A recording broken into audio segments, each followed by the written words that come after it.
Seluruh kerabat realita dimanapun Anda berada, Ayudia Clarissa kembali menyapa Anda kerabat tentunya dalam rangkaian program Ruang Kabar edisi hari ini dan program pagi hari ini. Kita ucapkan selamat pagi dan selamat menjalankan aktivitas tentunya bagi Anda dimanapun berada.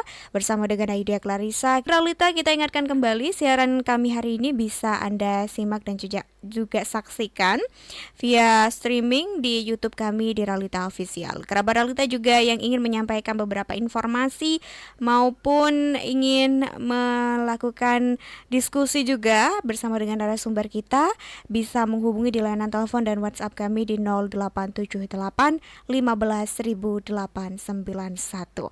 Langsung saja sudah hadir dan akan menemani kita Makassar. Dan kita sapa dulu. Assalamualaikum, selamat pagi Pak Fatah dan Bu Indah.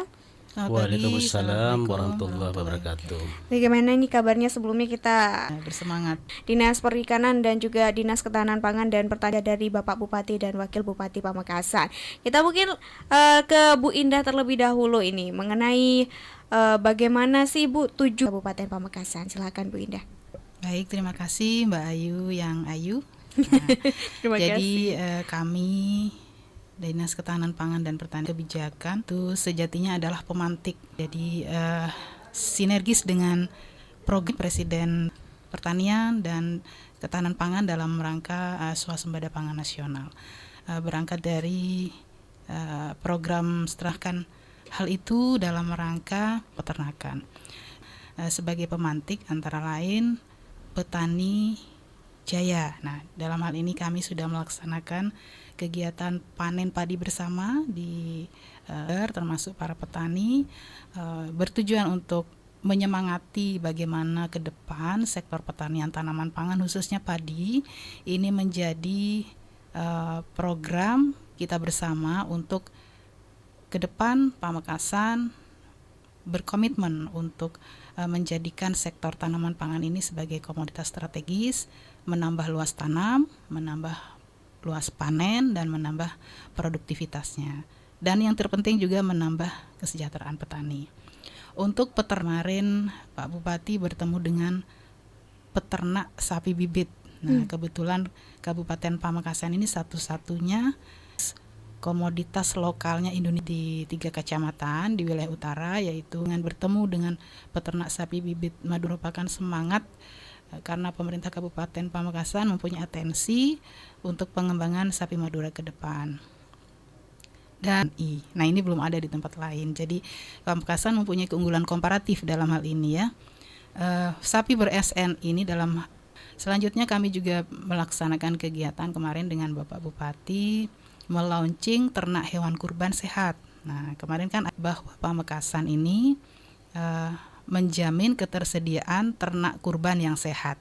Nah, kemarin ada 2 titik yang surat keterangan sehat ternak kurban. Jadi begitu gambaran lain yang akan dilanjutkan dan menjadi program unggulan Kabupaten Pamekasan ke depannya. Demikian, terima kasih Mbak Ayu. Tentang implementasi yang sudah dilaksanakan seperti apa Pak? Ya. Silakan. Makasih banyak Mbak Ayu yang benar-benar Ayu. Terima kasih. Pendengar suara Pertanian tadi bahwa pengambilan diksi atau tagline petani bangkit peternak Dikdaya nelayan 2030 ingin yang dipakai adalah nelayan jaya. Ini diharapkan nanti agar pemerintah Kabupaten Pamekasan bisa mengantarkan kepada kejayaan nelayan. Kita ketahui bahwa kami di Kabupaten Pamekasan memiliki 10.512 nelayan. Ini baru 500 yang diberikan dan tersebut ada satu wilayah nelayan yang paling utama itu adalah solar. Nah, kita ketahui ketika kami melakukan turba bersama bagian perekonomian dan kepala OPD, paling tidak dirjen yang berlogokan pemerintah Kabupaten Pamekasan bertuliskan BBM bersubsidi gitu ya, dan warna khusus kebutuhan dasar. Nanti ke depan ini menjadikan dasar pemikiran kami untuk selalu memberikan distribusi kepada para nelayan. Sekali lagi ini hanya sekedar kami mengupayakan kepada para nelayan untuk mengasuransikan atau mengikut sertakan kepada BPJS. Satu ketika kita pernah menemui kejadian yang tidak diinginkan oleh kita semua. Yang terakhir, kasus terakhir di Kadwara Barat itu, ketika mendapatkan santunan itu di luar dugaan kami, mendapatkan 200 juta. Jaminan seperti itu ini akan mengantarkan Pak Fatah dan juga Bu Indah tentang bagaimana program Petani Bangkit, Peternak Dikdaya dan Nelayan Jaya ini dihadirkan dan ada beberapa kegiatan atau hal-hal pemantik tadi yang sudah disampaikan. Saya juga penasaran sebenarnya hal-hal yang diberikan tadi berupa subsidi, bantuan dan segala macam itu sebenarnya juga, nah seperti apa sebenarnya yang sering dikeluhkan oleh para petani, peternak ataupun nelayan ini, sebagaimana mereka biasanya mengeluhkan masyarakat. Silakan Bu Indah terlebih dahulu. Betul, 70% ya. Jadi membidik petani peternak itu mempunyai makna yang sangat strategis karena membantu peningkatan kesejahteraan masyarakat di Kabupaten Pamekasan. Nah, untuk sarana dan prasarana produksi, input produksi Pamekasan kan sumber pendapatan. Nah, muaranya nanti adalah peningkatan kesejahteraan. Input produksi di sini yang kami berikan nanti adalah subsidi untuk para petani. Demikian juga dengan sarana produksi baik prapanen maupun pasca panen. Semisal sama juga nanti ada beberapa kegiatan untuk berupaya meningkatkan usaha peternakannya. Kami bantu untuk pakan, mineral dan teknologinya. Nah, ini sangat diperlukan oleh masyarakat peternak karena sampai saat ini peternak ini masih melaksanakan kegiatannya secara tradisional sebagai subsistem usaha tani. Nah, ke depan upaya pemerintah adalah bagaimana peternakan itu berorientasi bisnis, profit oriented, sehingga harus memperhitungkan input kita dorong untuk petani dan peternak kita mengaplikasikannya. Untuk itu kami juga melakukan pendampingan dan pelatihan untuk peningkatan sumber daya manusia petani dan peternak untuk memanfaatkan teknologi tepat guna di bidang pertanian dan peternakan. Salah satu contoh misalnya pengolahan pakan dari limbah pertanian dan pengolahan limbah peternakan menjadi pupuk organik. Jadi semuanya tidak ada yang terbuang, semuanya terintegrasi. Ini yang dinamakan konsep integrated farming system, konsep smart farming, karena di satu sisi kita zero waste, zero limbah, nah di sisi lain dimanfaatkan, begitu. Baik, Pak Fatah sendiri menanggapinya seperti apa, Pak? Benar sekali. Jadi program dan kegiatan itu memang disusun untuk mengatasi masalah yang ada di lapangan. Saya tadi sudah saya sampaikan bahwa salah satu kesulitan di SPBU untuk mendapatkan solar. Nah, kami lihat di lapangan terjadi antrian yang cukup panjang. Oleh karenanya kehadiran jerigen ini menjawab terhadap dinamika yang terjadi di lapangan.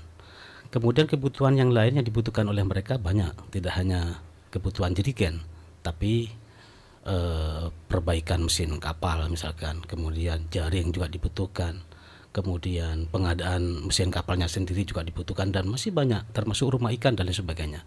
Yang semuanya itu kami lakukan dalam rangka mengantarkan kepada kejayaan nelayan, yang itu identik dengan IKU kita, Dinas Perikanan, dalam rangka meningkatkan produksi perikanan, baik itu tangkap maupun budidaya. Itu barangkali. Oke, baik, menarik sekali kita melihat bahwa petani, peternak dan nelayan ini juga salah satu yang menghidupkan ekonomi kita ya Pak Fatah dan juga Bu Indah.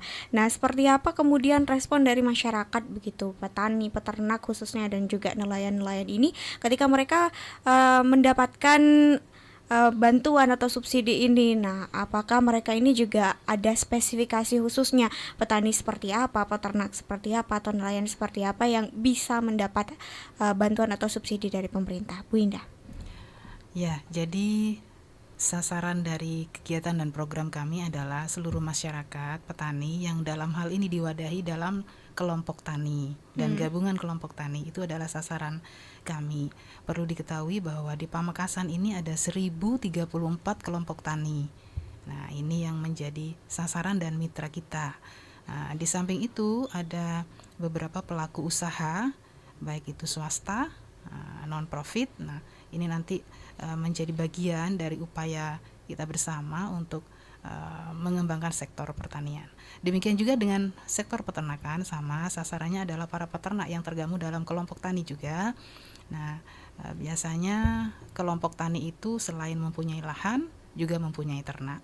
Bisa sapi, bisa kambing, domba atau unggas. Nah, jadi sudah terintegrasi pembinaan kelompok tani ini, sasarannya adalah petani dan peternak itu sendiri. Nah, selain itu kami juga mengembangkan inovasi dan terobosan dalam rangka mempermudah dan mengatasi permasalahan yang ada di lapangan.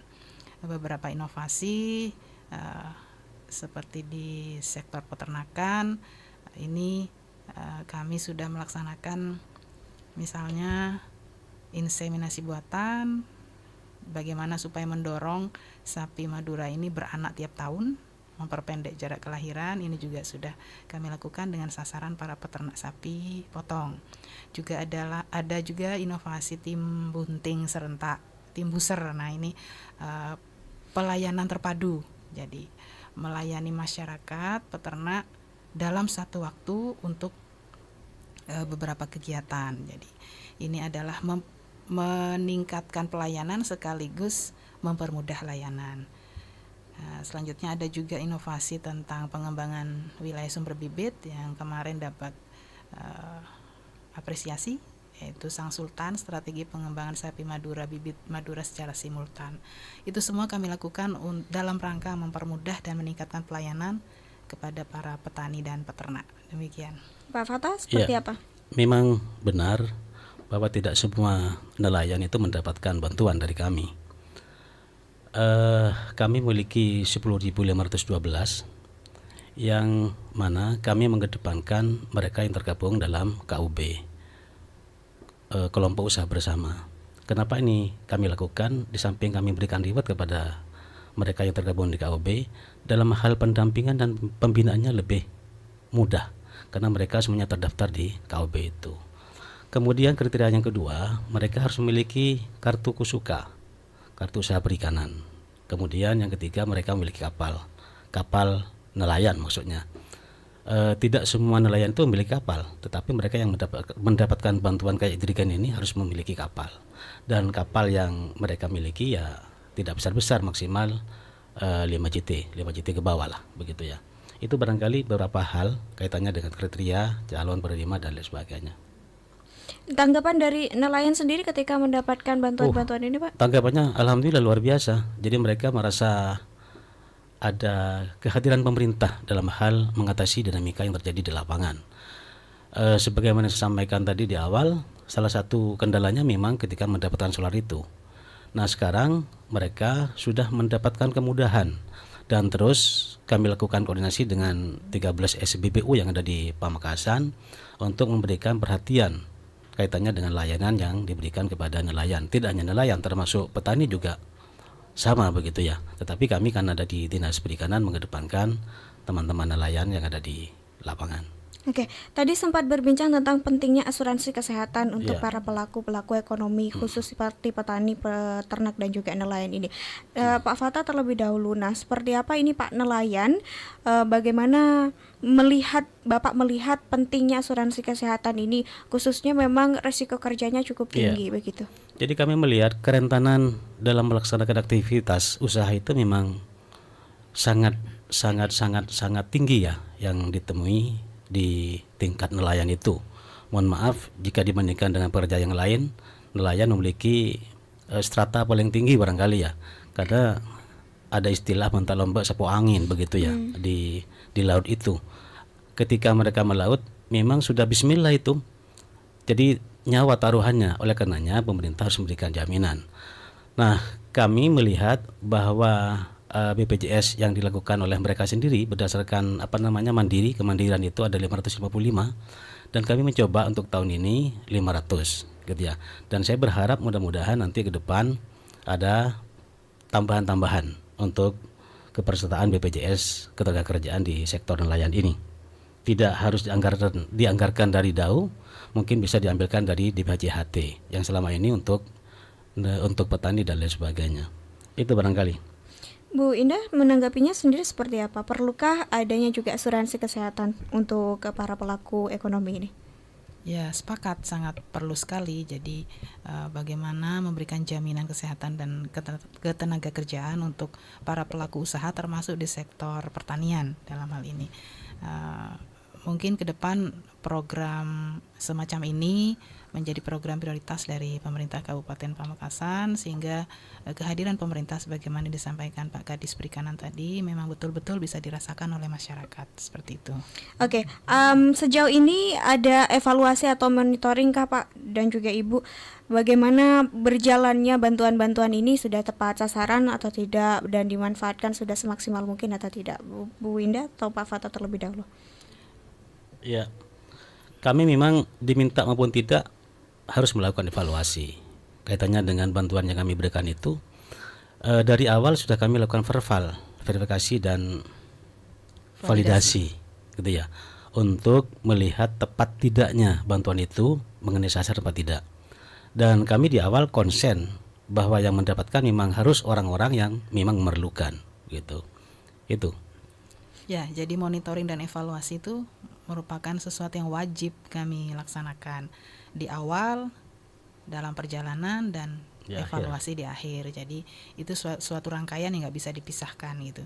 Menghindari yang tidak tepat sasaran, terus bagaimana kita mengedukasi cara mengaplikasikan alat dan mesin misalnya dibantu, atau bagaimana cara melaksanakan pemupukan untuk teknis budidaya yang benar, dan seterusnya. Mengevaluasi apakah ada peningkatan produksi dari teknologi yang kita edukasi, dan seterusnya. Jadi itu merupakan suatu rangkaian kegiatan yang tidak bisa dipisahkan. Baik, dari program ini apakah juga termasuk ini Pak untuk dan Ibu, bagaimana sampai ke hasil dari pertanian, hasil dari peternakan, dan juga hasil dari melaut ini juga bisa diakomodir oleh pemerintah supaya mereka pasarnya sudah ada gitu, atau mereka nggak bingung lagi mau jualnya kemana, atau mereka relasinya kemana. Nah ini apakah juga include bagian dari program ini, atau hanya sekedar memberikan bantuan subsidi sesuai dengan kebutuhan dari para pelaku-pelaku ekonomi ini? Baik, jadi betul sekali bahwa pembinaan itu tidak hanya di hulu atau di on farmnya, tapi juga di hilir. Jadi program hilirisasi ini memang menjadi concern pemerintah, baik pusat, provinsi maupun daerah. Nah, kita bersinergi bagaimana supaya ke depan pertanian termasuk juga perikanan dalam hal ini, konsep yang dianut adalah corporate farming. Apalagi sekarang lagi booming untuk adanya koperasi di desa ya, koperasi merah putih dan seterusnya. Nah ini dalam rangka untuk menjamin bagaimana produk-produk hasil pertanian, hasil perikanan itu bisa terserap dan bisa ada pemasaran yang bisa bermanfaat ke depannya untuk peningkatan ketahanan pangan itu sendiri. Jadi pemasaran itu menjadi bagian penting dalam rangka pembinaan petani, peternak, termasuk nelayan, mungkin seperti itu. Iya.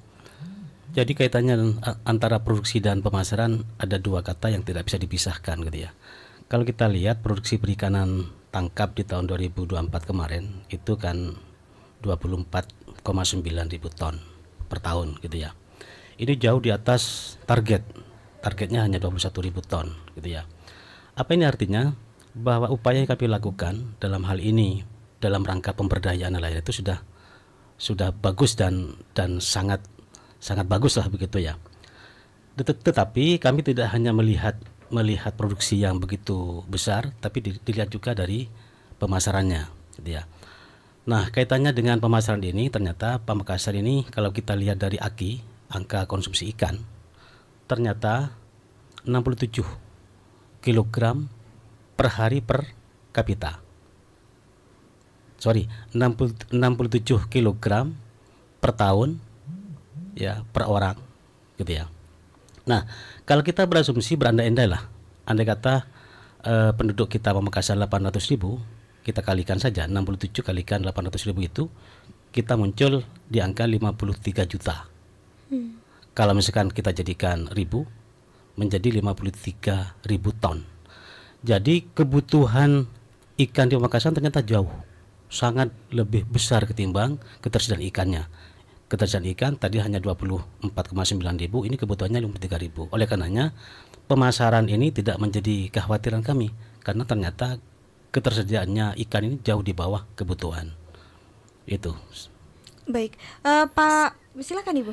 Jadi perlu kami tambahkan juga, Mbak Ayu, untuk potensi dari sektor peternakan, misalnya contoh ya, pengeluaran sapi potong di Kabupaten Pamekasan itu per tahun antara 5.000 sampai 10.000. Nah, jadi sangat tinggi selain yang dipotong.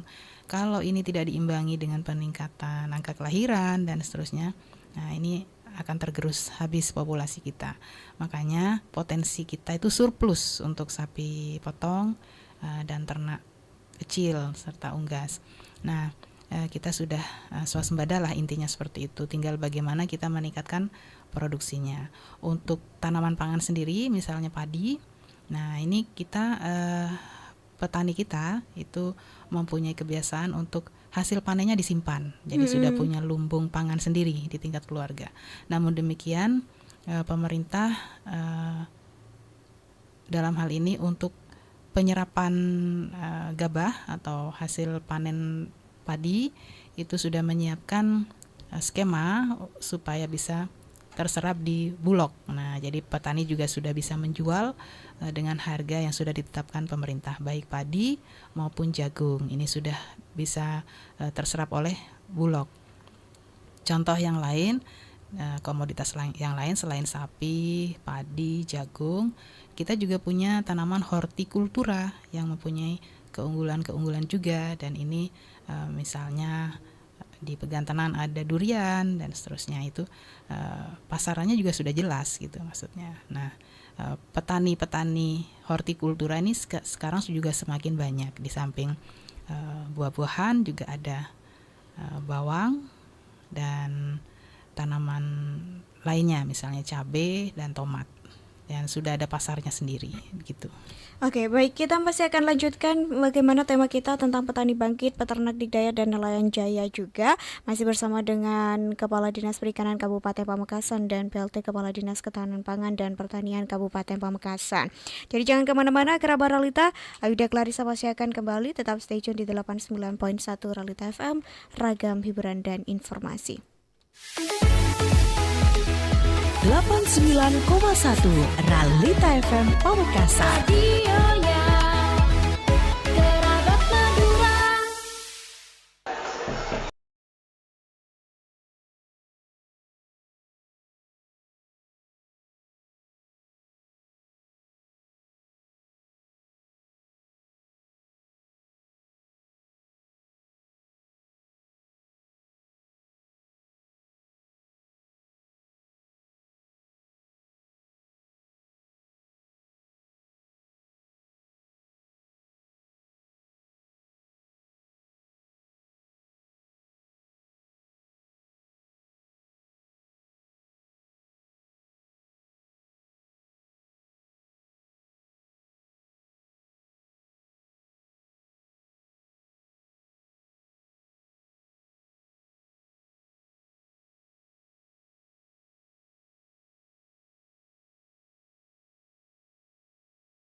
89,1 Realita FM Pamekasan. Radionya Kerabat Madura.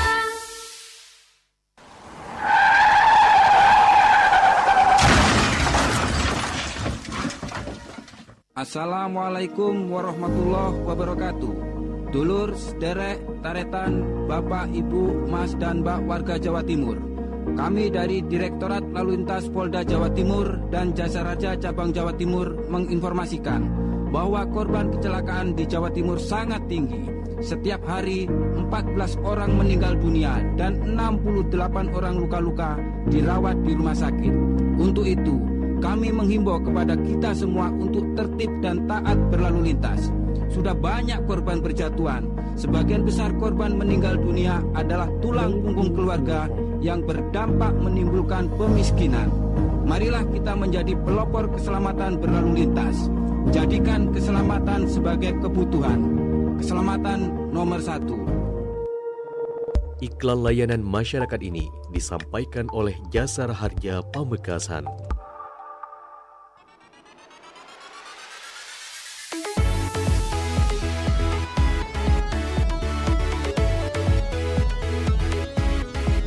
Beragam hiburan, beragam informasinya.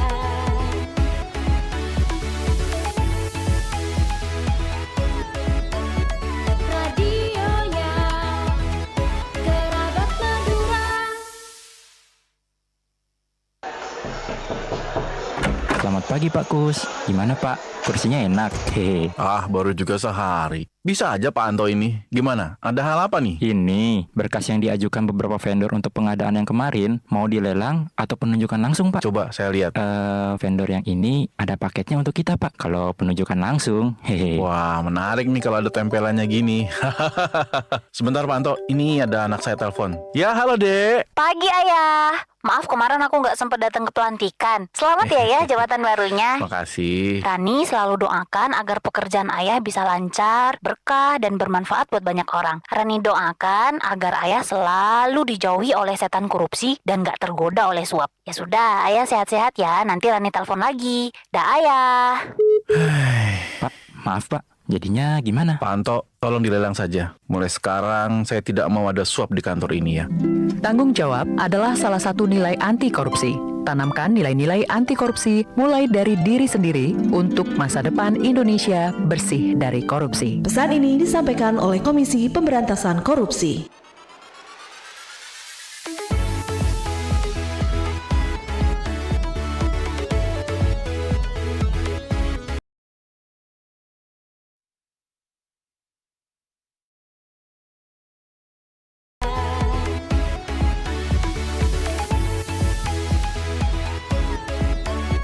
Radionya Kerabat Madura. Masih dipancarluaskan dari Jalan Pamong Praja 03, Kabupaten Pamekasan, Madura, Jawa Timur. Anda masih menyimak program Talk Show edisi hari ini Kerabat bersama dengan Aida Clarissa. Dan dengan masih tema Petani Bangkit, Peternak Dikdaya, dan Nelayan Jaya. Dan Kerabat Realita, kita ingatkan kembali bahwa siaran kami hari ini selain bisa dinikmati di frekuensi 89.1 Realita FM, Anda juga bisa menyimak dan juga menyaksikan via streaming YouTube kami di Realita Official. Kerabat, kita masih bersama dengan dua narasumber kita di pagi atau menjelang siang hari ini. Ada Bapak Abdul Fattah selaku Kepala Dinas Perikanan Kabupaten Pamekasan.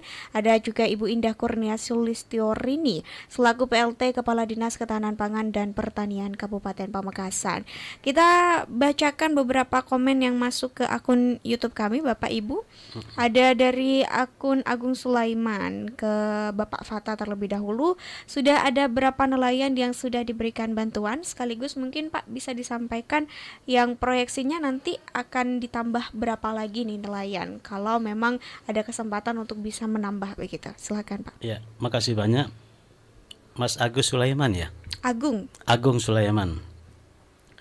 Jadi berapa nelayan sudah mendapatkan bantuan? Bantuan ini tidak hanya sekedar bantuan berupa jerigen. Tadi disampaikan oleh Bu Indah juga bahwa itu hanya sebagai pemantik gitu ya. Ada bantuan-bantuan yang lain yang akan kami berikan kepada para nelayan, Yang untuk jerigen itu baru 500, kemudian ada kegiatan yang lain kayak pengadaan mesin, kemudian jaring dan lain sebagainya. Nanti kami prediksi sekitar 750 sampai 900-an lah nelayan di tahun ini yang akan mendapatkan bantuan dari pemerintah.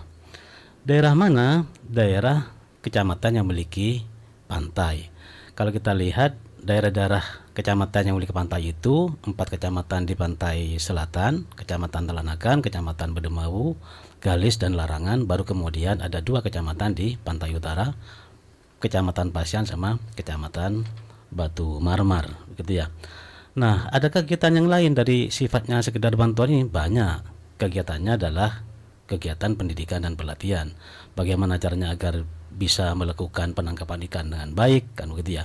Kemudian ada pelatihan usaha alternatif bagi para istri nelayan sehingga mereka tidak menggantungkan diri kehidupannya kepada penghasilan yang dilakukan oleh suami sebagai nelayan, tapi mereka diharapkan memiliki kegiatan produktif, misalkan cara memperbaiki jaring, kemudian ekoprint dan lain sebagainya.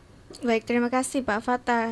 Kita lanjut ke pertanyaan lainnya, ada dari akun Arif Darmawan. Mengenai apa kendala atau permasalahan yang paling sulit dilakukan saat melakukan program ini? Nah, ini bisa dijawab oleh Bu Indah dan juga Pak Fatah. Seperti apa? Silakan. Baik, jadi memang ada beberapa kendala secara umum, bukan hanya dalam rangka program ini ya. Jadi secara umum ada beberapa kendala dan permasalahan yang perlu kita carikan solusi ke depannya. Contoh misalnya bagaimana struktur petani kita. Dalam hal ini apakah regenerasi petani sudah berjalan? Nah, karena sebagaimana kita ketahui bersama, minat para pemuda untuk melaksanakan usaha di bidang pertanian ini sepertinya semakin menurun. Nah, ini adalah kendala-kendala dan permasalahan yang perlu kita carikan solusi ke depannya. Penurunan minat untuk bertani ini mungkin pemahaman para generasi muda sektor pertanian di produksi atau on farm ini kurang berminat karena mungkin hasilnya kurang gitu ya. Nah, kalau kita mau melihat prospeknya untuk sektor pertanian ini sebetulnya sangat-sangat besar karena yang namanya pangan selalu dibutuhkan kan begitu. Tetapi ada pergeseran cara bertani, beternak dari yang sebelumnya tradisional bagaimana untuk menjadi orientasi bisnis. Nah, harus ada input teknologi dan informasi mulai dari on farm sampai ke hilir atau hilirisasinya, termasuk sektor pemasarannya tidak lagi tradisional tetapi memanfaatkan platform digital, pemasaran online, dan kami pemerintah daerah memberikan kanal-kanal, misalnya kami melaksanakan kegiatan pasar tani. Ya, pasar tani ini sudah beberapa kali kami laksanakan untuk mengakomodasi hasil pertanian segar dari para petani langsung kepada konsumen. Nah, kami berharap ke depan ini menjadi bagian untuk membantu para petani dan mengembalikan semangat para pemuda, anak-anak muda untuk bergabung menjadi petani muda milenial. Bahkan pemerintah pusat sudah memberikan beberapa program untuk para pemuda ini ikut berpartisipasi aktif sebagai petani milenial seperti itu. Harapannya seperti itu. Permasalahan yang lain mungkin kalau pertanian itu kan memang sangat tergantung pada kondisi cuaca. Iklim saat ini, iklim global memang tidak seperti dulu ya. Jadi ada pemanasan global yang sangat mempengaruhi panjangnya musim hujan dan seterusnya. Jadi petani kita memang banyak masih tergantung pada hujan. Nah, karena sawah dan ladang ini masih sawah tada hujan yang paling dominan. Hanya 30% saja yang sawah dengan saluran irigasi teknis, dan ini tantangan tersendiri tentang cuaca ini. Nah, tapi sudah ada sih teknologinya, yaitu dengan greenhouse misalnya. Nah, greenhouse ini tidak tergantung pada musim, dengan teknologi irigasi tetes misalnya. Nah, ini ke depan akan menjadi pola baru untuk pertanian ke depan, dan pola baru pertanian ke depan itu juga adalah yang terintegrasi satu dengan yang lainnya, seperti itu. permasalahan lain selain regenerasi petani, faktor cuaca dan iklim, mungkin juga ada alih fungsi lahan. Nah, alih fungsi lahan ini juga menjadi concern pemerintah untuk bagaimana kita melindungi lahan-lahan pertanian kita sehingga produksi pertanian Kabupaten Pamekasan ini tetap tinggi. Begitu, Mbak. Baik, terima kasih Bu Indah. Untuk Pak Fatah sendiri seperti Ya, apa? makasih banyak. Jadi pada prinsipnya kami Dinas Perikanan hampir tidak ada masalah dalam menjalankan program dan kegiatan. Yang kami hadapi, yang paling esensial itu kami tidak bisa menyentuh secara langsung kepada para nelayan yang komunitasnya tersebar di mana-mana. Jadi sentuhan langsung kepada mereka kami tidak bisa menjangkau. Di samping jumlah nelayan yang begitu besar, kemudian petugas kami di lapangan hanya kami memiliki 14 penyuluh perikanan yang tidak mungkin secara personal bisa bertemu langsung dengan mereka. Oleh karenanya kami menggugah melalui forum ini maupun forum yang lain agar mereka membentuk kelompok yang sifatnya kolektif gitu ya, yang dinamakan dengan KUB itu, kelompok usaha bersama. Nah, baru kemudian ketika mereka tergabung dalam KUB, kami sangat mudah di dalam melakukan pemetaan, pendataan dan pemetaan. Kira-kira antar kelompok yang satu dan kelompok yang lain kan kebutuhannya kan tidak sama. Bahkan salah satu kebutuhan yang mungkin barangnya sama-sama jaring, tetapi kan berbeda, jaring untuk apa dan untuk apa. Sehingga ketika mereka tergabung dalam kelompok itu, kami sangat mudah dalam melakukan pemetaan. Itu barangkali. Baik, menyambung tadi dari Pak Fatah menyampaikan ada juga pelatihan yang dilakukan dan diberikan oleh Dinas Perikanan kepada nelayan. Nah, ini juga ada pertanyaan dari masyarakat Bapak mengenai Insan Adim ini menanyakan adakah pelatihan dari program-program ini. Dan selain disampaikan tadi oleh Pak Fatah, adakah pelatihan-pelatihan lainnya Pak Fatah dan juga Bu Indah yang berhubungan dengan program ini? Ada. Jadi kami melakukan pelatihan, salah satu contohnya kemarin dan ini sedang berlangsung, sekolah lapang untuk para petani tembakau. Ini yang kami latih kelompok-kelompok tani. Demikian juga nanti ada pelatihan untuk bagaimana menyiapkan pangan yang berimbang dan bergizi. Ini di sektor ketahanan pangan, bagaimana juga meningkatkan penerapan teknologi di bidang peternakan, penerapan teknologi pengolahan pakan ternak dan pengolahan limbah. Jadi nanti kami sasarannya adalah kelompok tani. Demikian juga dengan sektor pertanian tanaman pangan, nanti ada bimbingan teknis untuk kelompok tani padi dan tembakau, jagung juga, dan hortikultura. Demikian, Mbak. Pak Fatah, ada yang mau ditambahkan? Ada, pelatihan di Dinas Perikanan itu ada, pasti ada dimanapun ada gitu ya. Yang jelas pelatihan yang kami lakukan dalam rangka meningkatkan produksi perikanan gitu ya. Salah satu yang kami lakukan sesuai dengan kebutuhan di lapangan, pelatihan katanya dengan perbaikan mesin kapal. Kita ketahui bahwa ketika mesin kapal ini rusak biasanya mendatangkan ahlinya begitu ya. Sementara para nelayan tidak memiliki keahlian di bidang itu. Oleh karenanya kami melakukan pelatihan itu. Dan dengan keterbatasan anggaran kami tidak berdiam diri, tapi kami melakukan koneksitas, sinergitas dengan DKP Provinsi Jawa Timur yang sama-sama juga memberikan intervensi kaitannya dengan peningkatan kualitas kemampuan para nelayan di lapangan. Tidak hanya kepada nelayan, tapi kami juga mengantisipasi ya agar mereka para istri, anak mereka para nelayan memiliki keterampilan juga dengan memberikan pelatihan ekoprint dan lain sebagainya. Itu barangkali. Baik, ada juga pertanyaan dari Andi Arif. Oh ya Bapak Ibu, yang paling susah ini penjualannya. Mungkin ada solusi yang konkret biar para petani ataupun nelayan ataupun peternak ini tidak mengalami kerugian. Ya, jadi untuk pemasaran ini memang tidak bisa kita lepas ya. Pemerintah akan membantu para petani dan peternak untuk lebih intens lagi melakukan promosi pemasaran hasil produk pertanian maupun peternakan. Kebetulan nanti kami bisa bekerja sama dengan instansi terkait Dan kebetulan juga di desa kan ada BUMDes, nantinya ada koperasi. Nah, ini menjadi harapan ke depan tentang pemasaran yang sesuai dengan zamannya gitu ya. Tapi paling tidak saat ini sudah ada kanal-kanal untuk melakukan pemasaran produk segar. Nah, untuk produk-produk lain yang harus dipasarkan keluar kabupaten atau keluar pulau, itu memang sangat dibutuhkan menggunakan platform digital, memanfaatkan teknologi dan informasi. Promosi-promosi tetap kami dorong untuk terus dilakukan antar instansi dan antar provinsi, begitu Mbak, dalam forum-forum lintas provinsi.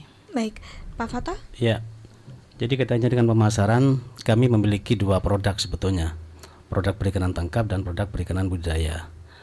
Yang sering kami dengar, kalau kita tanya dengan produk perikanan tangkap, tidak ada masalah kaitannya dengan pemasaran ini, karena saya sampaikan tadi bahwa ternyata kebutuhan kita sangat jauh di atas ketersediaan, termasuk ikan budidaya ini. Tetapi terkadang pembudidaya ikan itu kaitannya dengan pemasaran ikan lele ini terkadang mengalami hambatan. Nah, oleh karenanya pemerintah sekali lagi hadir. Kami ada link, kami ada komunitas, begitu ya, sehingga ketika nanti ada pembudidaya ikan yang mengalami kesulitan dalam hal pemasarannya, kita bantu. Yang selama ini alhamdulillah sudah banyak yang dilakukan oleh mereka dalam rangka mendapatkan informasi tentang pemasaran yang bagus. Itu barangkali. Oke, selanjutnya ada apresiasi, semoga program ini tidak hanya untuk orang-orang tertentu dan tidak tebang pilih, jadi semua dapat manfaatnya. Baik, kita beralih ke pertanyaan selanjutnya Bapak dan juga Ibu mengenai komoditas unggulan dari masing-masing para pelaku ekonomi ini. Nah, tadi sempat disinggung juga berbagai komoditas ini juga tentunya akan sangat membantu begitu pertumbuhan ekonomi di tengah masyarakat. Silakan. Komoditas unggulan di sektor pertanian secara umum, sebagaimana saya sampaikan tadi, di sektor peternakan itu sapi Madura. Ini sapi lokal Indonesia. Nah, beberapa bulan yang lalu, ini Kalimantan dan Sumatera ini sangat berminat untuk membeli sapi Madura. Bahkan balai-balai inseminasi buatan itu mencari sapi pejantan pemaceknya di Pamekasan karena sudah bersertifikat itu tadi yang saya sampaikan. Untuk kebutuhan hewan kurban kemarin, permintaan dari Kalimantan Selatan itu sampai 600 ekor. Belum kabupaten, kota, atau provinsi yang lain. Nah, ini kan potensi dan prospek di sektor peternakan yang luar biasa sebetulnya. Karena yang diminati itu sapi Madura saat ini, sapi lokal. Dan selanjutnya untuk komoditas unggulan lainnya, kalau di Pamekasan yang pasti tembakau. Nah, saat ini tembakau memang menjadi komoditas unggulan Kabupaten Pamekasan karena di tahun 2024 kemarin luas tanamnya sudah mencapai 31.000. Nah, ini kan potensi luar biasa sebetulnya. Nah, saat ini kami membina masyarakat dan kelompok tani untuk melakukan budidaya tembakau dalam rangka peningkatan mutunya dan produktivitasnya. Demikian, Mbak. Baik, silakan Pak Ya, Fatah. kalau komoditas unggulan di sektor perikanan ini hampir semua produk perikanan tangkap menjadi unggulan begitu ya, karena semua produk dari perikanan tangkap diminati oleh banyak orang begitu ya. Tetapi di sektor perikanan budidaya ini dari 8 jenis ikan yang dikembangbiakan oleh Dinas Perikanan Kabupaten Pamekasan yang di PBI itu satu yang paling menonjol adalah lele. Dari 8 macam atau jenis ikan itu kami biasanya singkat dengan bego, kole, lapata. Bego itu bawal, emas, gurami, koi, lele, kemudian nila, paten, dan tawis. Nah, dari 8 ini memang yang paling banyak diminati dan kami menyampaikan bahwa itu salah satu produk unggulan kami adalah lele. Di samping cara perawatannya tidak terlalu dari sisi waktu tidak terlalu lama, dan cuman hanya saja ini pakannya yang terkadang fluktuatif harganya. Oleh karenanya kami pemerintah juga hadir untuk memberikan pelatihan kaitannya dengan bagaimana cara untuk menyediakan pakan lele yang bersumber dari lokal begitu. Oke, tadi juga dibahas oleh Pak Fatah ada dua jenis ini, ada tangkap dan juga budidaya ya Pak ya. Nah, untuk masyarakat ini sebenarnya bisa nggak Pak kita itu dapat bibit dari ikannya? Nah, sedangkan kalau Bu Indah bisa nggak kita itu dapat bibit untuk pertanian ataupun dari peternakan ini, atau apa ya istilahnya anakannya begitu, untuk kemudian kita, kalau kita ini secara mandiri pengen jadi petani ataupun peternak dan juga nelayan pembudidaya ikan ini, bisa nggak kita dapat begitu secara langsung, atau kita harus masuk ke kelompok-kelompok pertanian tertentu seperti itu? Silakan Pak Fatah atau Bu Indah. Jadi sangat dimungkinkan untuk mendapatkan bantuan bibit dari kami, gitu ya. Tetapi bibit yang kami sediakan jelas ikan budidaya. Tidak mungkin kami menyediakan bibit ikan yang ada di laut, kan begitu ya. Nah, caranya ya memang harus ada dalam kelompok. Kami memiliki 59 pokdakan, kelompok pembudidaya ikan yang tersebar di seluruh desa yang ada di Kabupaten Pamekasan.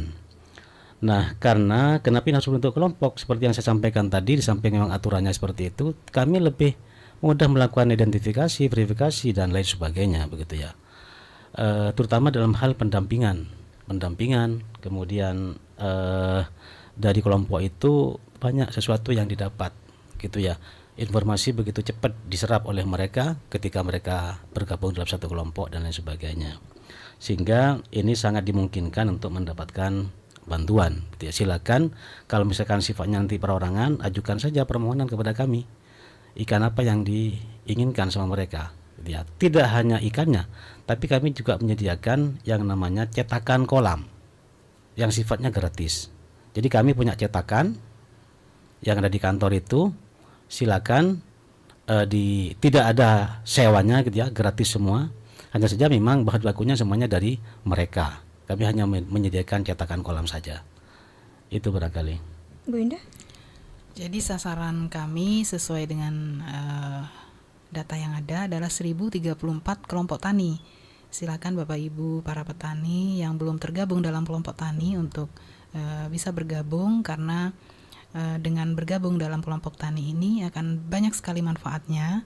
Sebagaimana disampaikan Pak Fatah tadi, informasi lebih cepat, pembinaan dan pendampingan lebih mudah didapat. Nah, di samping itu program-program atau kegiatan bantuan-bantuan juga nanti melalui kelompok tani. Apa saja ya, bisa misalnya tentang bibit misalnya, atau tentang pupuk non subsidi atau alat dan mesin. Silakan membuat proposal dari masing-masing kelompok yang membutuhkan. Kami nanti ada tim yang akan memverifikasi apakah betul-betul dibutuhkan, kan seperti itu. Apakah ada lahan yang memang harus dialiri air misalnya, ataukah ada lahan yang bisa ditanami, ataukah sesuai dengan bibit yang dimohonkan. Silakan saja, nanti pasti kami tindak lanjuti dengan catatan ya, dengan catatan ada anggaran yang mendukung. Nah, baik itu di Pemkab, di provinsi, atau bahkan nanti kami arahkan untuk bantuan dari pusat. Demikian, Mbak. Baik, terakhir Pak Fatah dan juga Bu Indah, seperti apa ini harapannya dari program Petani Bangkit, Peternak Didaya dan Nelayan Jaya ini, sekaligus untuk closing statement dari talkshow kita pada siang hari ini. Jadi kami berharap pada seluruh masyarakat melalui Realita FM pada pagi hari ini, kita semua mempunyai tanggung jawab untuk berperan penting dalam rangka swasembada pangan dan ketahanan pangan di sektor dan di profesi kita masing-masing. Kami sangat berharap dukungan dari semua pihak, karena kalau hanya pemerintah saja yang bekerja tidak mungkin tercapai. Kami juga membutuhkan dukungan dari semua pihak, termasuk seluruh masyarakat. Mudah-mudahan ke depan Pamekasan lebih maju, lebih produktif, dan masyarakat petaninya lebih sejahtera. Demikian, Mbak. Terima kasih, Bu Indah. Ya, kami berharap dari Dinas Perikanan, mereka yang memang punya konsentrasi kegiatannya dengan budidaya dan tangkap ini, ayo kita sama-sama bergabung pada kelompok, sehingga dengan bergabungnya teman-teman nelayan dan pembudidaya ikan itu akan lebih mudah dalam melakukan penanganan lebih lanjut. Itu barangkali. Baik, terima kasih Bapak Abdul Fattah selaku Kepala Dinas Perikanan Kabupaten Pamekasan dan juga Ibu Indah Kurnia Sulistyorini selaku PLT Kepala Dinas Ketahanan Pangan dan Pertanian Kabupaten Pamekasan sudah bersedia hadir pada siang hari ini dengan tema Petani Bangkit, Peternak Dikdaya dan Nelayan Jaya. Terima kasih juga untuk kerabat Realita yang sudah setia bersama dengan Ayudia Clarissa. Semoga perbincangan kita hari ini memiliki banyak manfaat untuk seluruh masyarakat. Saya Ayudia Clarissa pamit undur diri, stay healthy dan keep positif. Wassalamualaikum warahmatullahi wabarakatuh.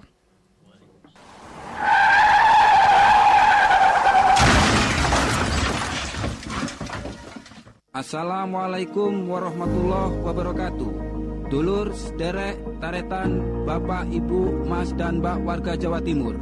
Kami dari Direktorat Lalu Lintas Polda Jawa Timur dan Jasa Raja Cabang Jawa Timur menginformasikan bahwa korban kecelakaan